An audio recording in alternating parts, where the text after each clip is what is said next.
Hola, mis amigos. You're listening to Oh My God, Hi, Hijo de Dios, Hola. With me, George Lopez, porque ¿sabes qué? Let's do the show, porque I got a lot of things to do. I gotta go to that dry cleaner ahí. My kid fell, se pegó la cabeza. I gotta go get some Neosporin and Paul. Oh My God, Hi.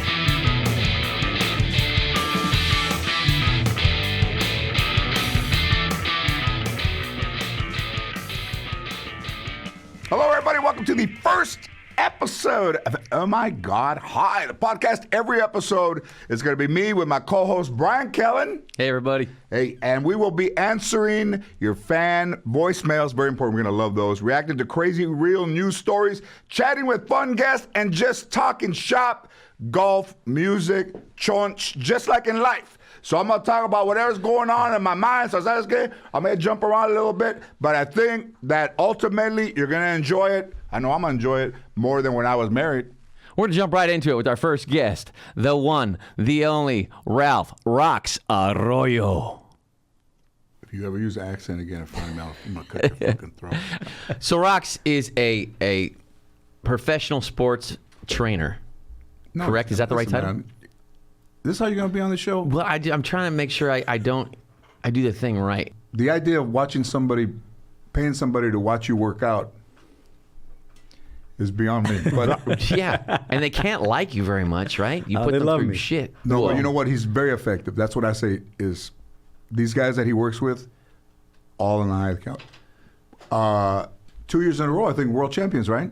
With the Nationals, you had guys with the Nationals. No, there was Boston 2 years ago. Yeah. Right. And then the Dodgers. But I didn't have anybody with Boston. And so what you do is you train guys to either get to the level of the pros or you get them to be at world-class level. Right.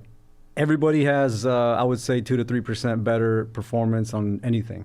So that's where I'm at. Yeah, thanks for the intro, fucking Laura Schlesinger, fucking puto. Laura Schlesinger, man. Look at the thing. I do look like that. Boom. So what's the first segment? I'm done with that shit.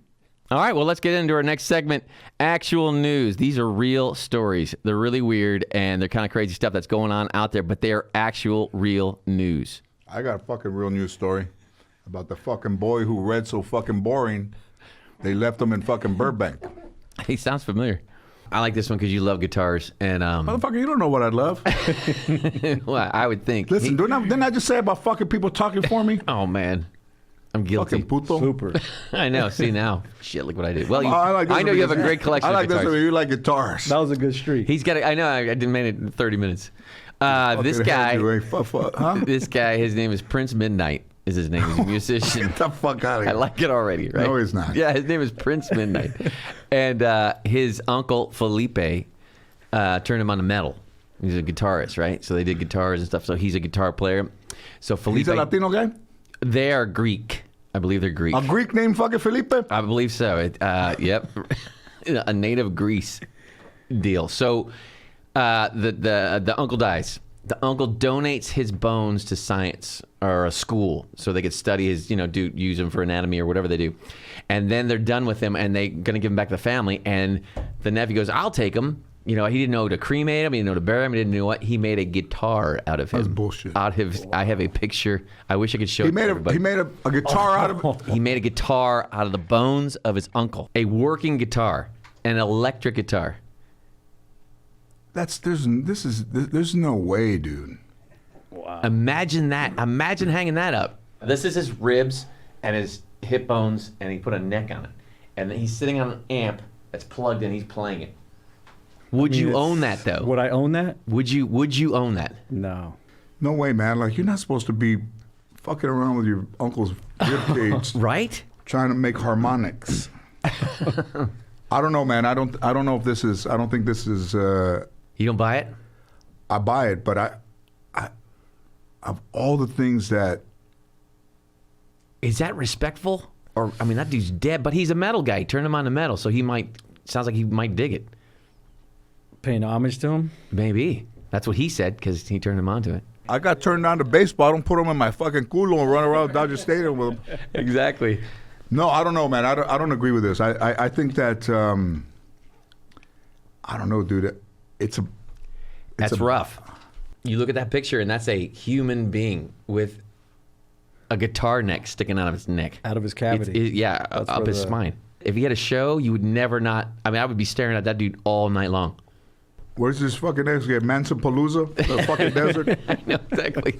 No, that's too much, man. You shouldn't be able... I think that's almost like when somebody dies, you just can't... What if you took like a cervix, and then in the middle of the night you become fucking Crystal, the fucking cervix player, make a fucking flute out of the fucking... He's playing spoons with a couple of cervix. The fucking vaginal lips all there, fucking... I'm the fucking flap. You're playing fucking flappers over here in Burbank. Hey. Huh? All right, a little plug for flappers. Take a fucking ovary. You know, this is my favorite part. Huh? That's rough, man. I can't imagine. I don't know about a human body. He's jaw harping. Huh? Fucking blowing air through her fucking culo. It's all, you know, it's all blown out. Yeah. I thought you were playing your grandmother's asshole. Nah, man. This was not in the right key. A little flat.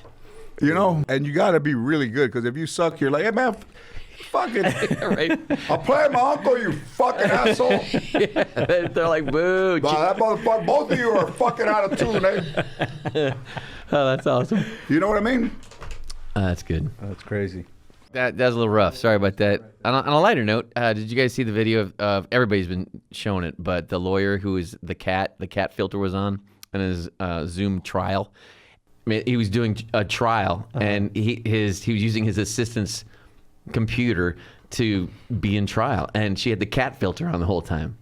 So they have like man, defendant, and then they got this guy. It's a cat, and all you see is his eyes looking like, what the fuck is going on here? And he couldn't get out of it, and he's all, I'm not a cat, like that. And they're like, we know, sir.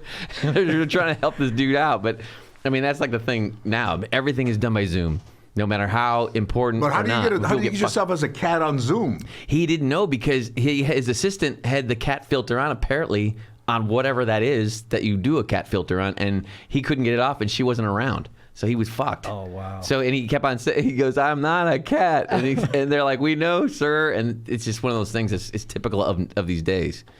And you hear all the time of people thinking that they think the video is off, and it's not, and they're in a bad spot. But they didn't say this doesn't count because you're using a filtered. No, it was legal, but it was just they couldn't stop laughing in the courtroom. They couldn't, it like disrupted the whole thing. I mean, the guy's a fucking cat. What about the guy in the meeting, in the town meeting that got up and went to the bathroom and he was like, fucking farting. That's the greatest, He's man. like, oh. And just everybody's sitting in there like nothing, they're sitting there. And then one at the end, and the lady's like, oh, all right. Bill, your audio's on. He's like, it's still fucking on. He's got the shiz. Woo! Oh, God, that's awesome. What's all those other guys are doing? Like, there's been a couple people who got caught. I remember years ago, I was at the airport and a guy was in there, and he's in there, and it's just, and a guy's taking a leak, and the dude goes, "B flat." Oh, beautiful! Everybody awesome. Fucking. I still fucking remember. There's a guy in there, and there's guys with their luggage, and the dude's taking a B flat. Oh God! Fucking. It's such a strange moment. Great. I'd be dying over that. And everybody started. Even I do it now. The fuck guy's got fucking chorro B flat. Ah, God. What else are there? What are those? Well, we got some other ones that I'm not so sure that it's illegal to take to transport pork, I guess, over state lines. And there's a guy caught with 200 pounds of contraband bologna. Oh, wow. Right? And this guy went to jail. Wait a minute. Don't you and Marcy go to Vegas? Hey! I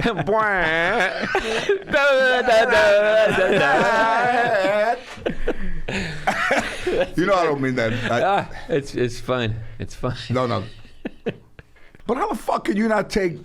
So this guy had a ton of it like it was business. That was his run. That was his eastbound and down. He had bologna and got caught. But fucking Mexicans, come out. Wrap yourself in a fucking carpet Yeah. and come over. But fucking bologna, Right? you can't. Can't. Oh, yeah. I think this is why immigration is the way it is. And fucking bologna you can get everywhere. Right. And Mexican, you got to go to Home Depot. Exclusive. It's not made of people, or it's not the fucking body of the Yeah, dude that's with right, the yeah. guitar, not a fucking amplifier. Oh, yeah, that's right. It's what's left of the guitar guy. It could be. That's ridiculous, man. Yeah. Well, first of all, you're a health dude. What's in bologna? Everything? Everything. The Gutted pig- up everything. The Yeah, pig the worst. nose, fucking Bologna and culo. hot dog is just grinded up. Do you like them, though? No, You don't eat them? You don't eat hot dogs at all? no. It's But really, it's been years. Oh, really? Yeah. But a hot dog is everything like it's skin, hair. Like, yeah. Ligaments, tendons, I think bones. Like beak is in then there they and stuff too, right? Yeah, Teeth- just whatever teeth. meat they extract from the animal, all the leftovers. Wow. They grind it up, add some artificial flavors to it, and package it up, and let's go. Yeah, they leave nothing to waste. How come it's so fucking good? No. Yeah, I actually, Well, I like think hot it's all dogs. artificial flavor, It's and pretty then bad. everything you put on top of it. The Yeah, ketchup, the and a big onions, old yeah. healthy thing of bread, like a big old. Yeah, and then you baguette. combine that with eating a Dodger dog or a Dodger dog in a ball game and the beer, and that's just what it is. Wow. I got to be honest. I love hot dogs. Yeah, I love hot dogs, and they're nasty. it's just like I said, it's the part of that baseball culture. Whoever started that was a genius. Because What about that time in New York? I'm eating a hot dog and like, everybody's fucking business is none of their fucking business. Right? So I'm eating a hot dog, and this fucking man, white dude, looks at me and he goes, "Hey, when you know how those are made, you never want to have another one." Oh, thanks. And I said, "I know what a fucking vagina does. I still eat that." Fucker, your light's green. Get the fuck out of here. But again, like, who would fucking comment? Like, I'm eating a fucking thing and I look at the Right. guys looking at it. Hey, why don't you know how those are made? worry Right? about yourself, man. After you bought it, I mean, you have it in your hand, you got it in Yeah. your mouth. He's going to say that to you. That's nice. Unbelievable. Yeah. Yeah, that's our news. Hey, Brian, so let's take a listen to what we got in our voice mailbox, which is always very exciting because I think that's the only time these people that call in are honest. So now listeners have a chance to get us to answer their questions. I would say messages about marriage, about dating, about mortality. If you have a ghost story, paranormal activity, orbs, you have twinkling lights, you have sounds or bumps, or if you're laying in the mattress and trying to go to sleep and you feel like somebody either sits at the edge of the bed or is moving around you. For sure, call for that. So listeners, if you want to take a chance for me to answer all your questions, call in and leave a message for Oh My God, Hi! 818-533-1843. What do we have today? Vamos a ver. So here we go. I'm going to start with the first one. So I'm just going to click on it, right? Here we go. Hi, George. This is Rachel. Excited for the new podcast. My question is, what's the first concert you went to, and what's the best concert that you've been to? Thanks. Bye. Wow, music is a huge part of my life. The first concert I went to see Kiss at the Fabulous Forum in 1976. The ticket was $14. I begged my grandfather for fucking a month. You thought I was asking him for the money to buy a house next door to us. That motherfucker held those $14.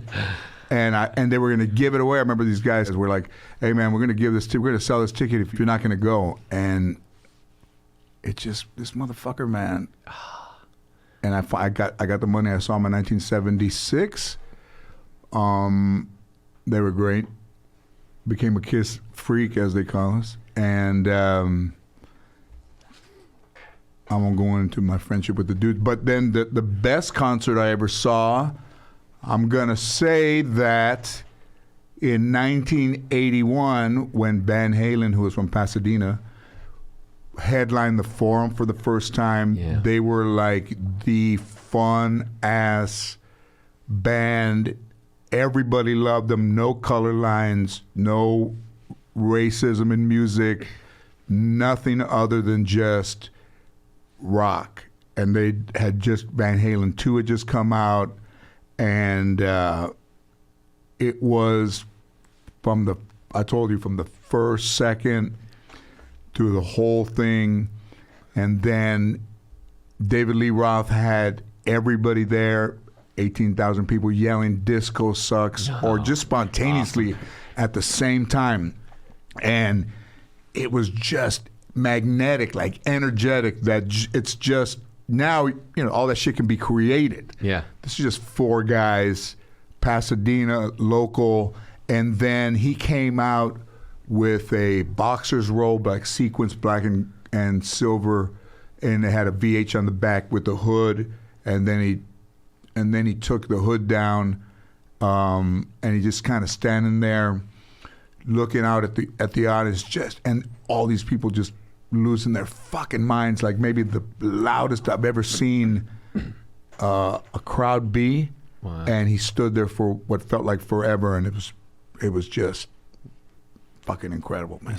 Owned it. And it's you see him. Well, when you see something multiple times, but those were pretty good first, and they were what 5 years apart.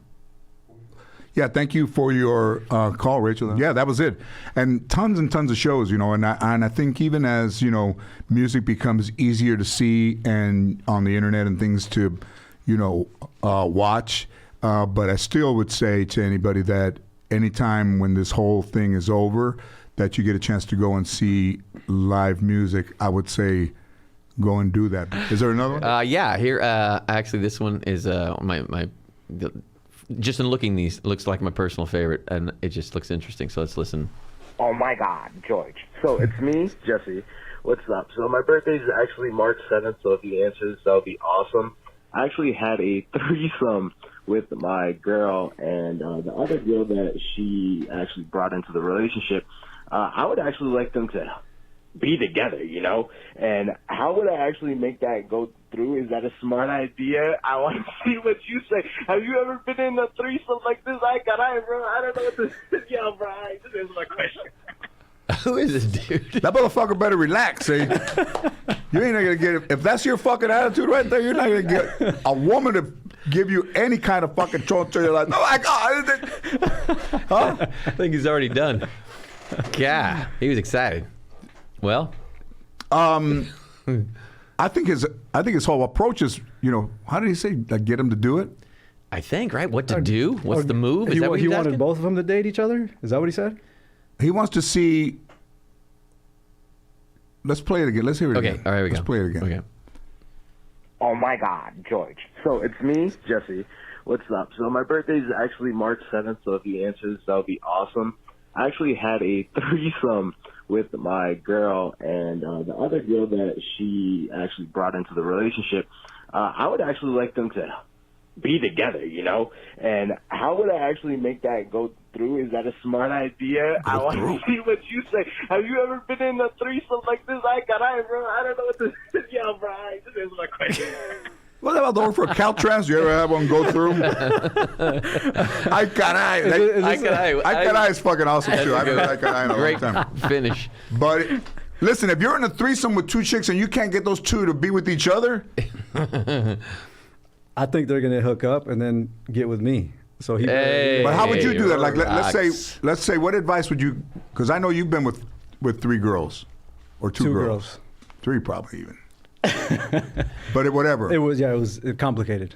So I just think it's pretty simple to get them to be together. I think if they already did the deed, It sounds like he wants them to date, though. Yeah, that's kind of. That's what I'm saying. If they both date each other, then he's going to be the odd man out.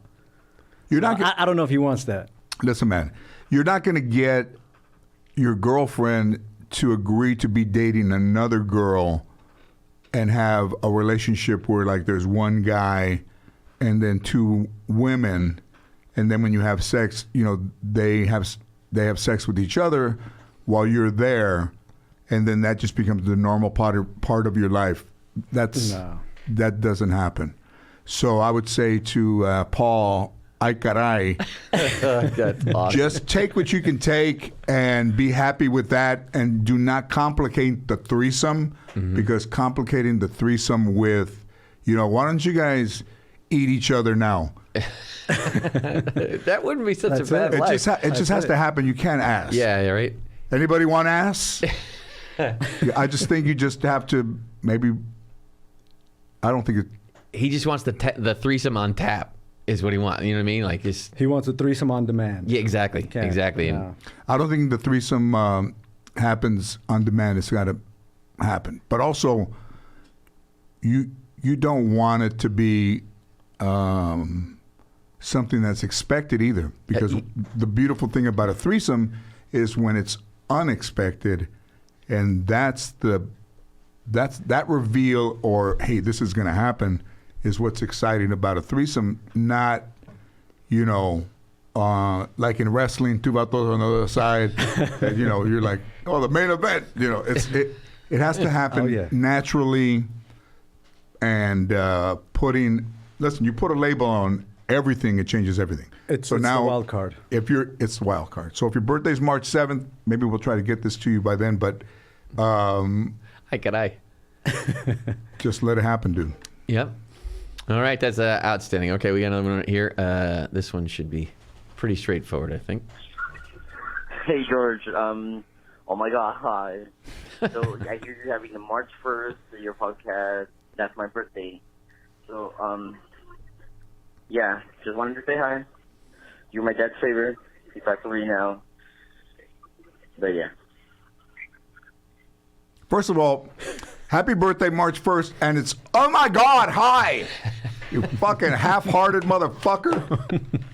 There was some fucking energy. I thought you're a young guy, man. You're a fucking half-heart, oh my God, hi.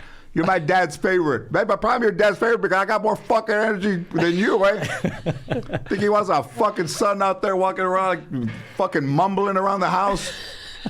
Fucking raise that fucking volume, Essa, and have a good fucking birthday, all right? Put your own finger in your culo and let your uncle smell it. That'll get the fucking party going. Oh, God. Dig around. Happy birthday. Yeah. Wait. Hey, guess what? So remember when they had stag films at Bachelor parties. you don't fucking hear anything. My friend, they just put them up on like a sheet, and they had this lady fingering herself. He got mad. I go, hey, look at her in here. Mom trying to find her car keys. Yeah, that stuff kills me. That kind of results. Hey, he fucking took off. I had to walk home, man. That fucking 7 miles. I had to walk straight down fucking, what was that street? Fucking San Bernardino Mission. That was fucking San Bernardino Mission and Balboa. And I lived I had to walk in just because I said, hey, Aaron, I was looking for a car keys. Fucking took off. I said, oh, he'll be back. And That's hilarious. How old were you when you said that? That's 19. Oh, my God. Wow. I felt like I was walking forever. The closer I got, once I got to the park, I'm like, I'm just going to sleep in the fucking park. It took me forever to get home, man. Just for that. Would you do it again? All fucking big bush and shit, just fucking fumbling around. I said, hey, check out Ernie's mom trying to find her keys. Hey. Oh, God. Oh, my God. That is For that. fucking hilarious.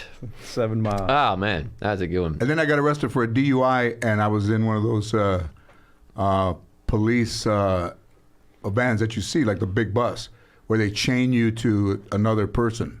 So they went around. I got a DUI on a Sunday night, so I woke up in Foothill, and then they go around to all of the other police departments and collect the prisoners. Then they take you to Van Nuys, and you get arraigned. So I was connected to another dude. There was like 40 guys in there, and then on the way to Granada Hills, the police station, we passed that house, and of course, what do I think? That's the house I tore in his mom. They're looking for her fucking car keys, digging in her fucking snatch, eh? Those guys must have been dying. Oh. Come on, that's 19 years old. That's gold. And chained to another guy in a cell. And I'm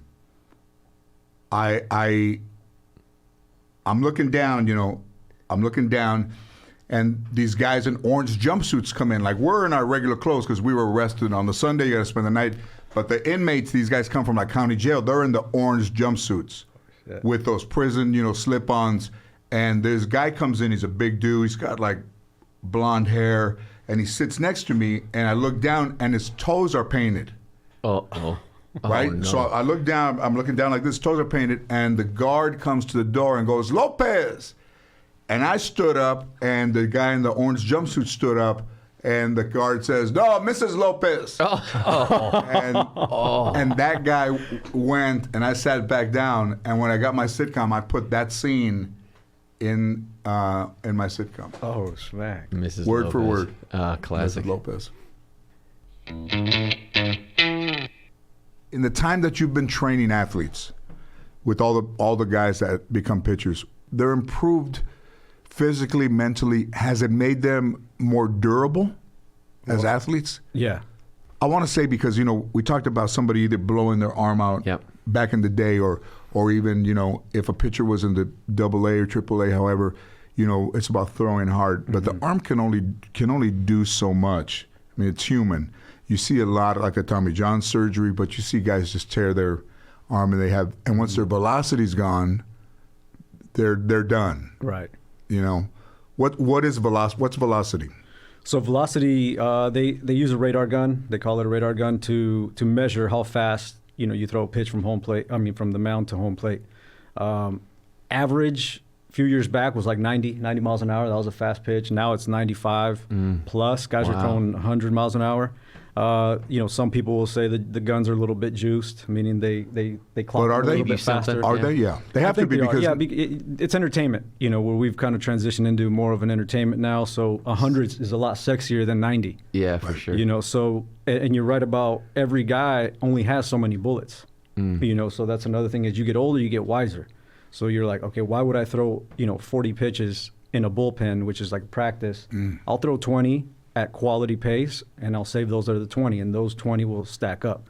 Now, when it comes to arm care and health and all that, it has a lot to do with your mechanics, has a lot to do with your preparation, not just the physical preparation, but how hydrated you are, the nutrition. So all these things, it's not just one thing. It's just like everything else. It's very holistic. The other thing is guys don't always rev that engine. So if they have a batter that's maybe not as tough as another batter, they'll let off a little bit and know how to pitch them, get them out in 2-3 pitches, as opposed to an Albert Pujols, where, okay, now I'm going to empty out the tank, as they say. Right. So I'm going to throw him that 95 plus, where another guy, I'll throw him 92, 93, I can get him out that way. Wow, that's crazy. Yeah. How did Julio Urias hurt his arm the first time? Or he had the surgery and he was out? Yeah, he tore, it's your shoulder capsule. I guess he slightly tore that capsule. The capsule kind of came out of the joint. So it's kind of a tricky surgery where essentially all they did was tighten it up a little bit. Is that preventable or is that just? No, I mean, there's a couple of things that went into that injury. The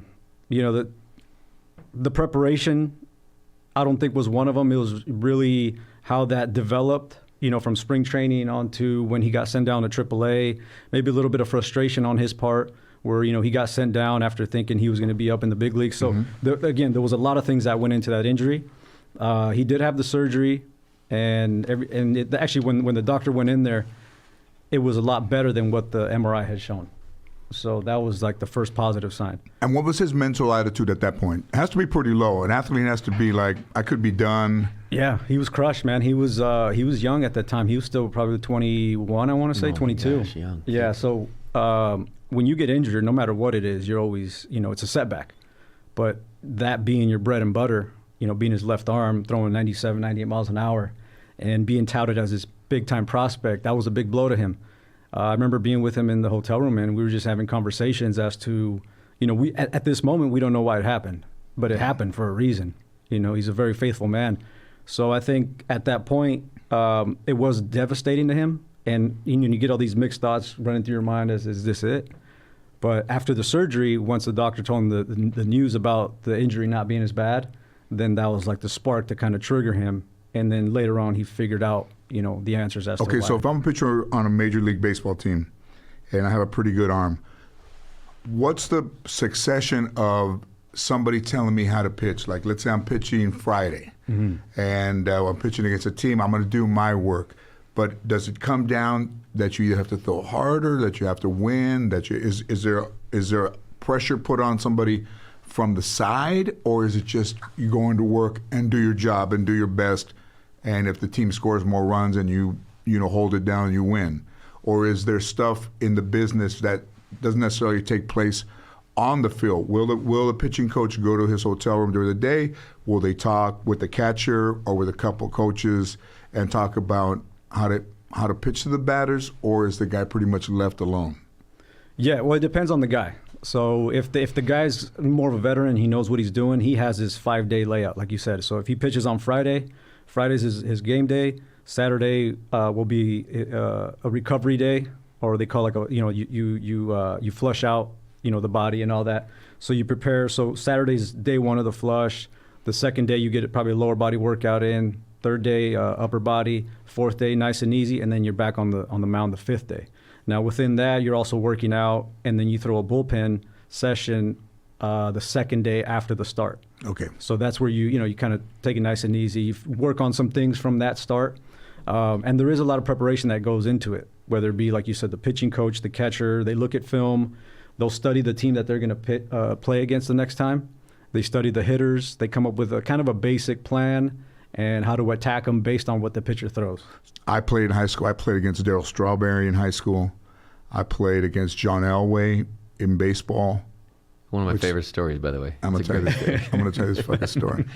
So I was watching Dodger Dugout, and Bert Hooton was on. And I think Jerry Doggett would talk to Bert Hooton, and Bert Hooton threw a knuckle curve. And they showed how he held the ball, and they showed how he threw it, and they showed what it did. And then it's only like a half hour before the Dodgers game started. So I get a baseball, I go in the backyard, and I hold it like that, and I throw it, and it does what it's supposed to do. It goes up and it drops. And I was like, what the what's that? It was a Sunday too, because the games are always on Sunday. So I was in high school. So on Monday went to baseball practice, and I pitched in Little League, and I threw pretty hard, but I wasn't, great. I was probably average. But with that pitch, it changed everything. Like I could throw that thing and get dudes out. And the coach was like, "Where'd you get that?" I said, "I was watching Dodger Dugout. The ball threw it against the wall." So, cut to my senior year, we're at Granada Hills. There's thousands of people watching. We're playing Granada Hills. John Elway is on the Highlanders, or Granada Hills Highlanders. And the game is pretty tight for a team that sucks, like us. But we're from San Fernando, and they're in Granada Hills, and we're playing over there at Granada Hills. And I remember they had an apartment building on the right field side, and then across they had this huge scoreboard like that wall. It said, home of the champions, years, Granada Highlanders and thing. And they had a kid up there on a chair, and he would put the numbers after the thing. There wasn't an electronic scoreboard. Yeah. So my buddy Arnold, who I met in 1973, still friends with, he was catching, and we call that pitch the delightful, because they go throw it delightful, and I would throw it, and it really did look fucking delightful, because they would go like this, and it would drop, and dudes they would swing, and they'd go. And the catcher, he would catch it, and he'd always make a point, like this, and throw it back. And I would throw it again, and the guys would go like this, and they would go in right for a strike. Yeah. So it was, I couldn't throw fast enough to get John Elway out, but with that, I could get him. So bases are loaded. It's like in the bottom of the seventh inning, we're winning like 4-2. Bases are loaded, and John Elway's up. And I'm just like, these fucking people are watching, and listen, nobody deserves. I didn't deserve to be in that. The fucking coach puts me in there. In the other inning, I got some dudes out trying to hold on, and I throw it. The first pitch I throw it. And it looks like it's not going to do, like the minute I throw it, I still remember it. And Arnold, I said, "Oh, this motherfucker's not going to do what I thought it was going to do." And game over. And he swings at it and he pops it into the net above him. And I'm like, holy, he throws it back. And I said, I fucking dodged I dodged a bullet there because that would have been it. So the next pitch, I throw a fastball inside, and he kind of moves out of the way, and it cuts inside, and I got him 0-2. So I got him 0-2, and now everybody's like, I got him 0-2. I got John Elway 0-2, the bases loaded, Granada Hills. I throw another pitch a little bit up high, and he swings at it up high around the eyes, and he follows it up in the thing. So then he fouls another one off, and I'm throwing kind of fastballs, but I'm trying to move him around. He fouls another one off, and then I throw. Now I'm not throwing it the fucking delightful because I don't want to walk him. So I throw another one, and now it's 3-2, and I throw a fastball, and it's kind of up high, and he fouls it off again. And I throw another fastball, and he fouls it off again. And I'm getting a little bit fucking tired, man. I'm like, geez. So Arnold calls timeout, and he comes over, and I still remember, man, he put the mask up over his eyes, and he's little, and he goes, throw a delightful, bitch. And I said, fuck you. He says that on the I said, fuck you. I'm not throwing that motherfucker. He goes, hey, bitch, throw it. And that's what you do. It fucking hits me on the chest. Hey, bitch, throw it. I said, no. He goes, fucking throw it, Lopez. Fucking, hey, motherfucker, throw it. I said, I'm not going to throw it. So he gets in the thing, and he fucking throws down the thing, and I go like that. I go, no. And he's like, no. Throw a fastball, fouls it off, he calls time again. He comes over, he goes, fucking throw it. He won't hit it. He's not expecting it. So who is expecting it? Fuck, I'm not. I'm not expecting it. And he fouls another, and this is like, this motherfucker's fouled off like 8 balls. Like I've thrown 14 pitches to this fucking guy. And I'm out there, man, there's all these people there, and I said, I'm gonna throw it. So, well, fucking, I throw it, and it's beautiful, and it's out there, and it's going like this. You can see it going like this. And Elway leans forward, and I think I got him. But any good baseball bat, when they lean forward, their hands are back. And it's like he's fooled, and he just goes like that. He just goes like that. And this, remember in the cartoons when the ball would have a mouth and yell? Like, yeah! Remember that shit? Like, And then leaves the yard. You know when it leaves the ball's yard? crying. That fucking ball is going like a laser. It's not a home run. It's just a massively well-hit line drive. And where's it going? To the kid in the chair that's changing the numbers. And the kid in the chair that's changing his numbers sees it, and he goes like this out of the way, and the chair falls, and it literally hits behind him, and all the numbers on the scoreboard pop off because they're only on with a little piece of, the thing. And now they're all in the air. It looks like a goddamn fucking Keno, the fucking Vegas, like the Keno fucking machine exploded. Fucking numbers flying everywhere. And the little kid falls, and his fucking leg hurts. He fell like 6 feet. His fucking leg hurts. The chair fell off. And Elway's running, and all the fucking guys are running in, and they're all fucking high-fiving each other. And we lose, and I'm like on the bus back, like, you motherfucker. You had him, Lopez, a fucking delight. What you thought? I thought a fucking delight for it. And we went to Granada Hills a couple weeks after that to a party, all of us, and we'd get all fucking loaded.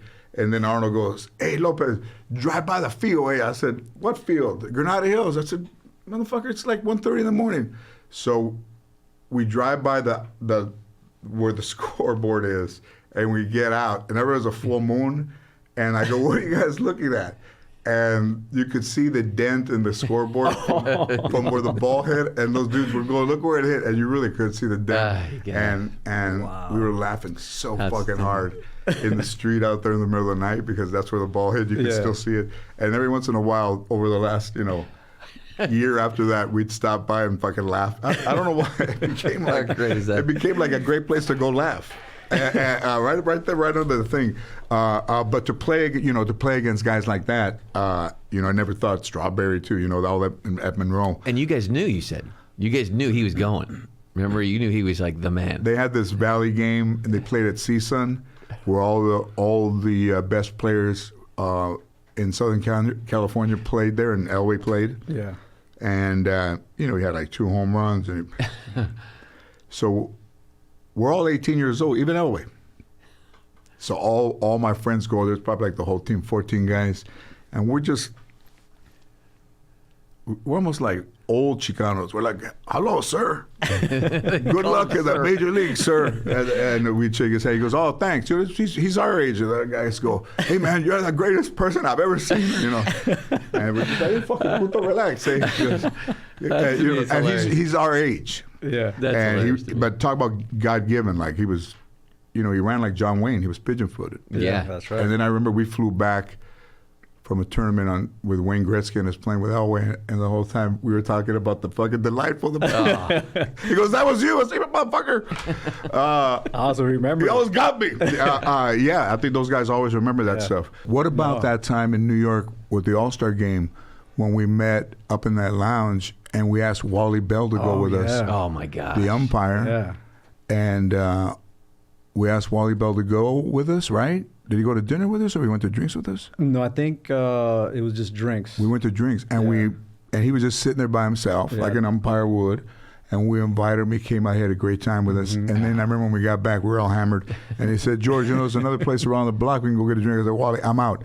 And then he passed away that year. Yeah, I remember. Right. But he told all the other umpires of how kind we were, I was to him, or we all were to him. So with the umpires, we go see him after every game, That's right. to the World Series and stuff like that. But, when you see a guy sitting at the bar by himself, How great is I that? see myself in the future. So Right alone. I'll ask The him. Rocks But, will come by with a chick on each arm. I got you, G. I got Mary. you. but great got great guys.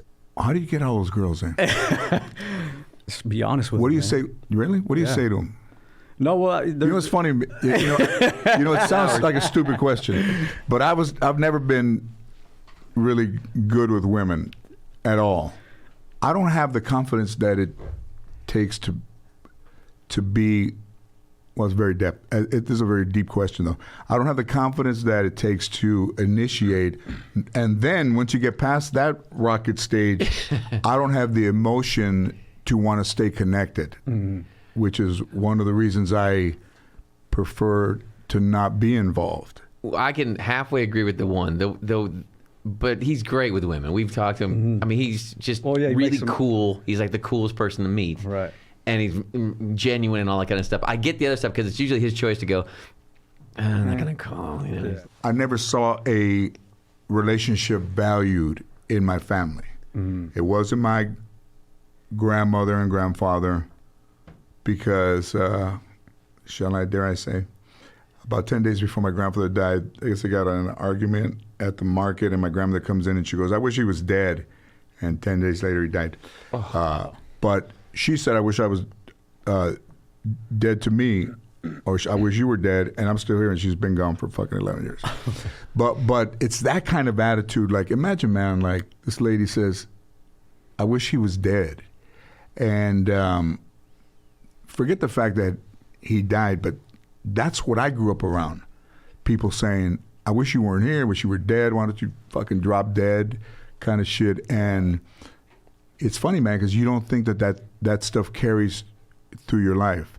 And I think it's detrimental, man. And, this dude right here is my best friend, but also his relationship is great. And around these days, like Valentine's Day or the holidays, it's really hard for me because it's been like that my whole life.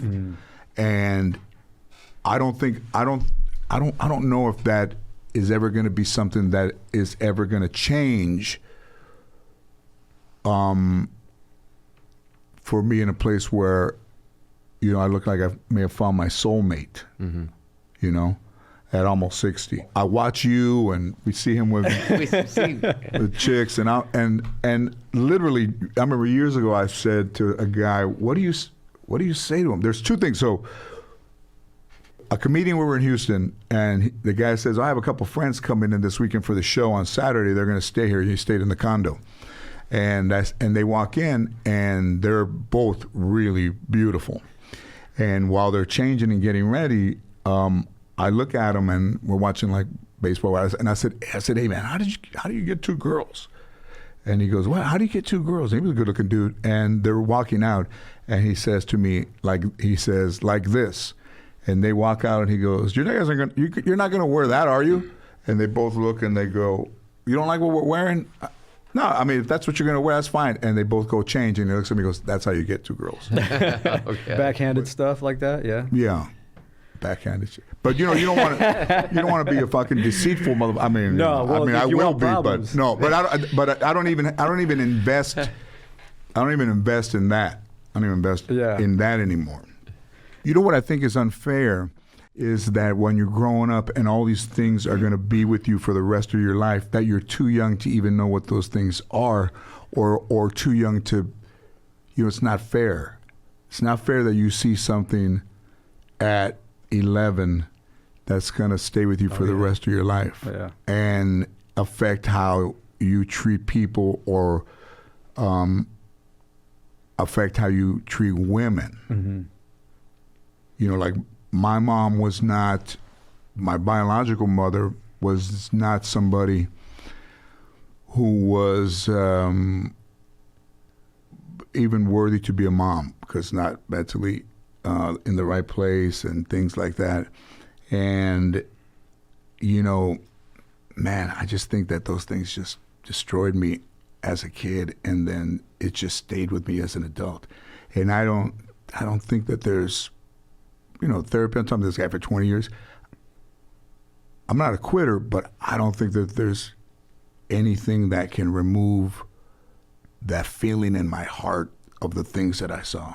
And those things are the things I think that have kept me from being a husband when I was married, or a partner, even if I was dating somebody. And that's to completely open up. And I don't think it's a Latino thing. A lot of everything I talk about is you think you equate it back to the culture, which I did because it was easy. Made a lot of money doing that in stand-up. But I think it's just with guys too. Like if you see something, like my mom was, lived up in Sacramento, promiscuous, and want me to tell you, Jesse?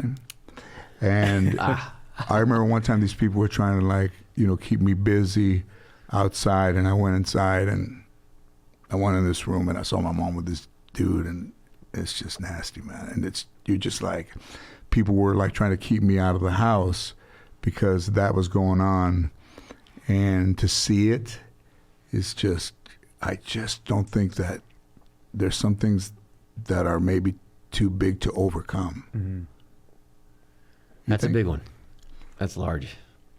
I mean, on top of the relationship you had already with that's a tough one. So, and then my grandmother wasn't. My grandmother. You met my grandmother. She was all right. I make her out to be. She was awesome to me. She was really nice to me. I don't know if I make her out to be the worst. I don't know, but she did the best that I guess she could. But her family was bad, and then the kids and all that stuff. So, as as I get older, and you see it sometimes in me, where I don't think I've ever get down, but I just think that, I would like to tell somebody, hey, you can overcome everything, because that's what people want to hear when they say, hey, can you go talk to these kids? You can become a success, yes, and you can become a great father. Guys who are actually good fathers and happy to be married, and guys who, go places and treat employees bad because it's their way of dealing with the frustrations that they might have at home when they can't talk to their wife like that. They talk to waiters like that, or they talk to people they meet like that. Mm-hmm. And,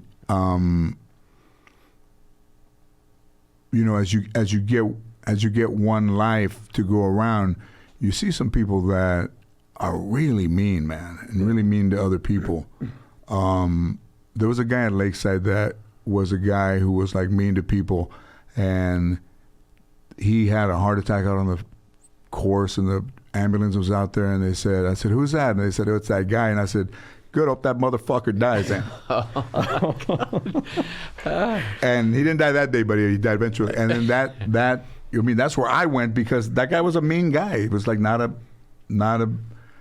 good dude. He might have killed himself by being so mean to himself. But I think it's That's what it social is. media. I think this is this isn't a real world, man. This is not a real. Those pictures aren't real. Those people aren't real. Their lives aren't real. And, you know, not everybody is meant to have followers, or not everybody is meant to be liked, or not everybody can be driven by, you know, trying to jump off your house and fucking busting your fucking hip in 12 places, you know? Oh, shit. And it's just this thing where the most superficial things mean the most, and it's counter to what's good for and decent for people, 100%. right? Yep. I knew this girl who took a picture of her, you know, her nails and in front of an Audi and all this and that. And that girl was extremely depressed. Why are my pictures getting likes? You know, we're creating. That's your life. Yeah. One of the guys that I study a lot, his name is Paul Chek, and he talks about the bigger the distance between what your life really is and what you portray out in social media, you know, the bigger the gap, the bigger the disease. So if I post, you know, how come people don't post pictures of their bank accounts or their naked bodies? Because they're not truthful to themselves, but they'll post, you know, a Lamborghini that's not theirs, or this filtered body, you know, all molded and waxed out, you know, or whatever. Pretend life. Yeah, exactly. Yeah, wow. So it is, man. It's dangerous. The social media. So would you say like women who become like, because of this pandemic, you know, for fans only, where they're showing all the oils and Oils. and their, you know, their breasts and all that stuff. It's almost like bait, right? Like if you were fishing, you know, you put a worm on there, you put a piece of cheese, you know, for you put like a verga, throw it in the water. I'll bite it. I'll But give it a nibble. but right? Hey, They're biting today. and I didn't really want to do, you know, a podcast to because there's so many of them. But what I really wanted to do it for was to be able to either answer questions that people had or ask those questions like that. Like, are we a fucking society that all you have to do is put fucking big tits in a DM or on a fucking account and you get a lot of followers? I mean, this, you know, are we driven by fucking showing, you know, your fucking ass and, you know, your tits and, you know, and the way you look, or you're dancing outside of a fucking car? I mean, is that, to me, it's really the lowest of fucking values of decency and humanity. Yeah. 100%. There's a documentary called The Social Dilemma, and it talks about all that and how all that's kind of controlled and how it's creating just this bad, you know, energy amongst humans, man. It's just disconnecting us more than it is connecting us because we're misusing it.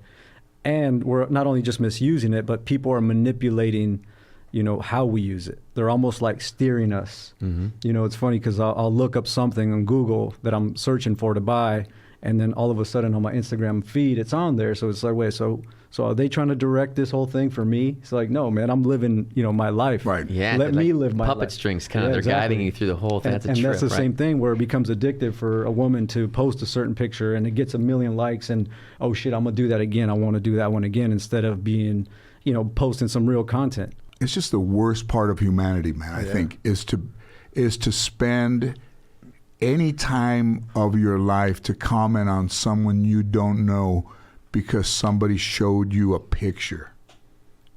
You know? Yeah, that's crazy.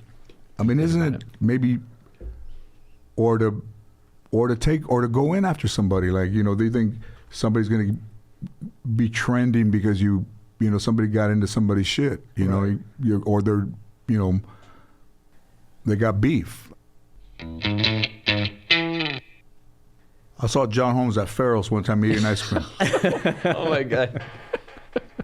And they brought one of those big ones, you know, for your birthday. I said, that fucking dude's dick could fucking hit the bottom of that fucking skin diver fucking marathon fucking ice cream and still not even hit his pelos. You lay it out there like a Subway sandwich every eat up. I did.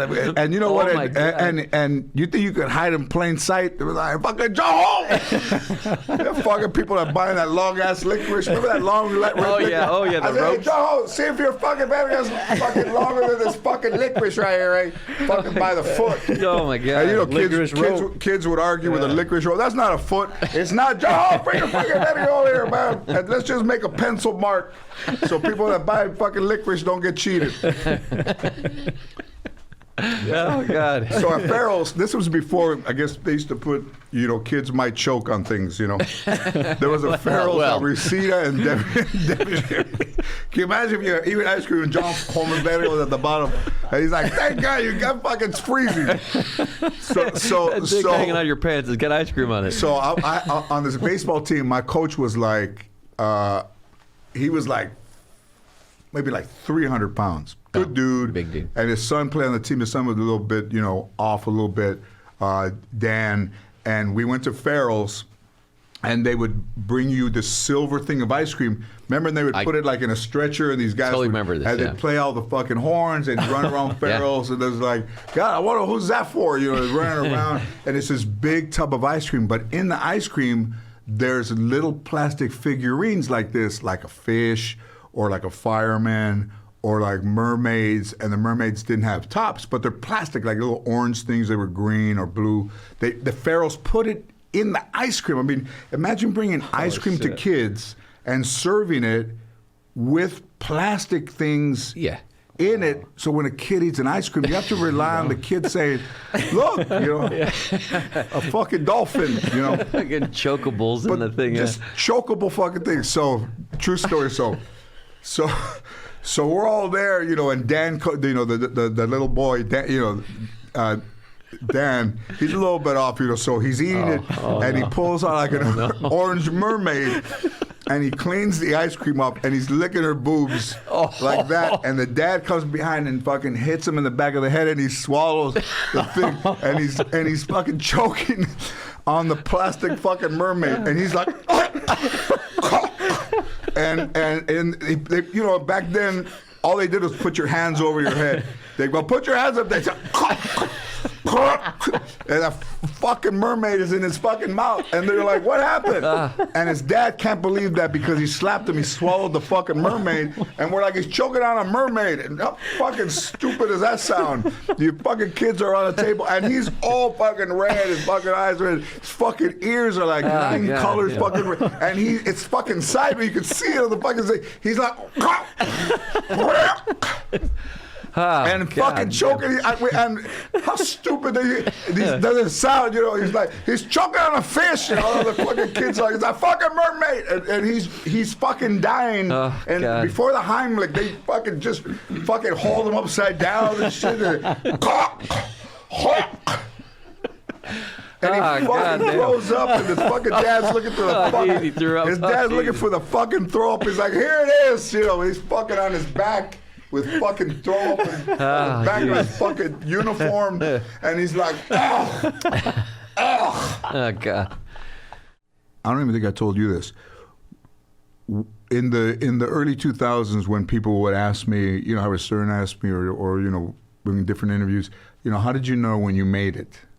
You know, at what point did you say, you know, I made it?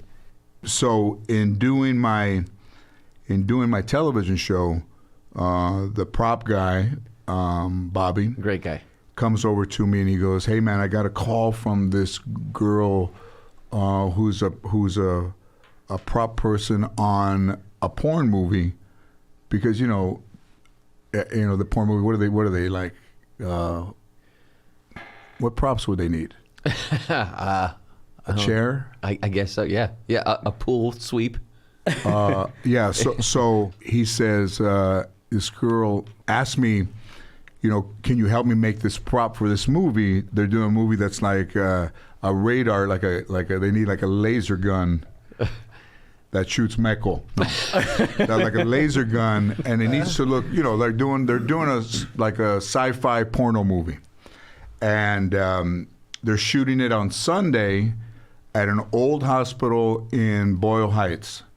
So on Friday, he says to me, hey, he called me Chief. Hey, Chief, you want to go over here to this thing on Sunday? And I said, why would I want to go to see a fucking porno movie being made? And then he told me who it was, which I won't say the name. Can I say the name and you guys will block it, or should I not say the name? Up to you. I don't want to say I don't want the name to be known. Then probably just say it. Okay, so but it is at that time, if not maybe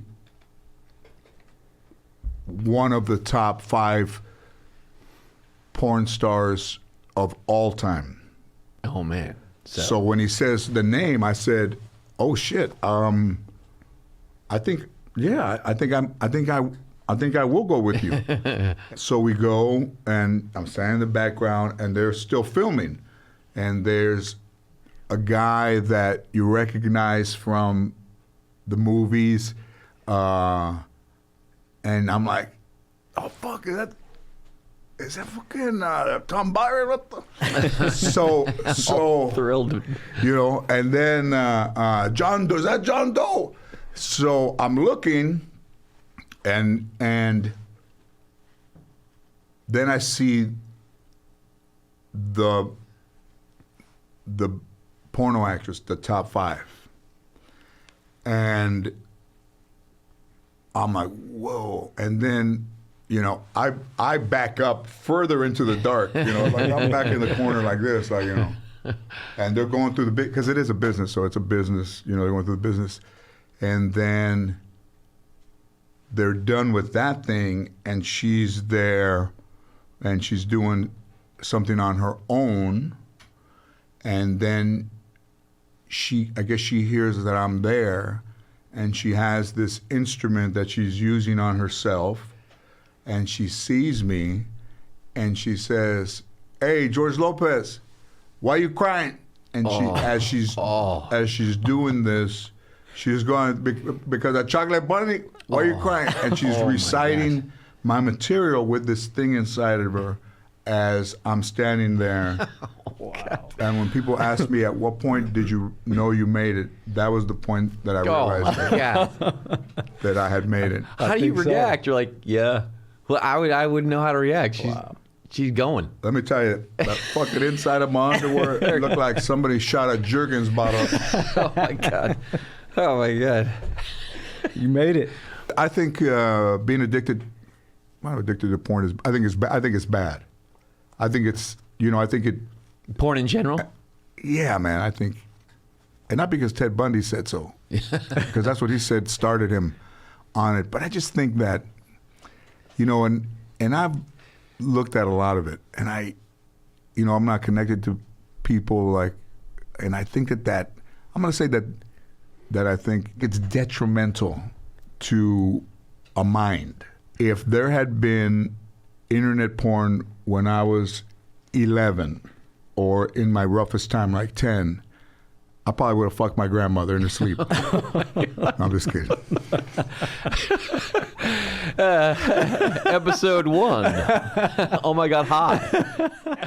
I think that's it. Listen, everybody, thanks for listening. Tell all your friends, wherever you get a podcast, Apple, Spotify, wherever, bad news travels fast. So tell everybody. And we appreciate you spending your time with us. And I love the fact that this is really kind of a fun thing to do. And I get to hang out with you, who I hang out with all the time. But more importantly, I appreciate you guys for checking me out. And it's been a lot of fun.